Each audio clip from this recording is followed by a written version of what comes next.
Let's create a spot the difference game using Adobe Photoshop's new Generative AI Fill. So first we're going to go open an image of our choice to edit.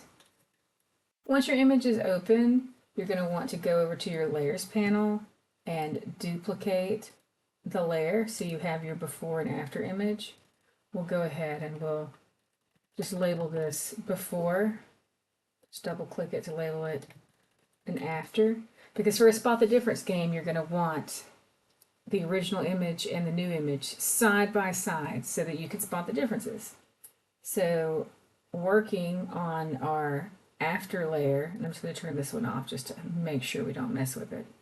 We're going to use the selection tools to create selections, and then we're going to use Adobe's new Generative AI Fill tool to remove and add new content. So first I'm going to go over here. Two of the most effective selection tools for control is the selection brush and the lasso tool. So the selection brush usually does a pretty good job on things, so I'm just going to click and drag right here on this flower. This contextual menu bar is going to pop up. If it doesn't, make sure you've updated your version of Adobe Photoshop to the latest version. You're going to click Generative Fill and then type in what you would like it to replace or create in the selection stead. Let's replace this flower with a butterfly. That's interesting. Okay, so it gave you a tip. For more control, try drawing your selection in the shape of the objects you would like. So let's try that. I'm going to use the lasso tool, and I'm going to make it kind of like this shape, because right here I want to add a turtle.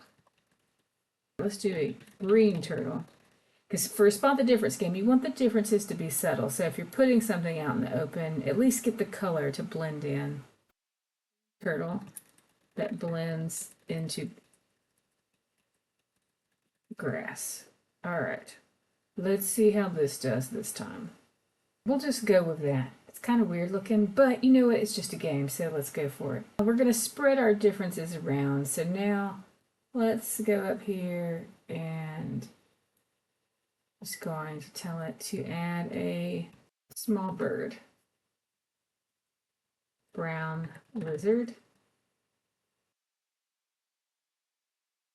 This one is hard to see. See, right here we're cycling through these.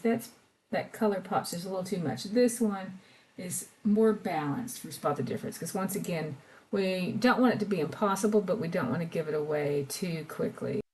I have a flower right here.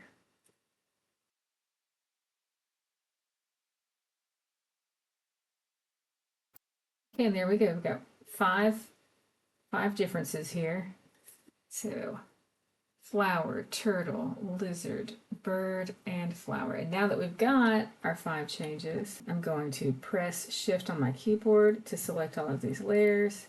We'll go to the menu up here and click New Group from Layers. Turn this layer back on, and here we can flip back and forth to see the differences between the original and the new one, so that you can decide if it's too obvious or too hard and you want to go back in and make changes. I've always loved spot the difference games. I hope you have a great time making them, and if you do make one, be sure to drop a link to it in the comments so I can check it out. If you'd like to put your before and after spot the difference images side by side in the same file, you can go to Image, Canvas Size, Width, double the width, so in this instance it would be 4800. Anchor it to the right. This is going to create new canvas space on the left side. Hit OK. Zoom out.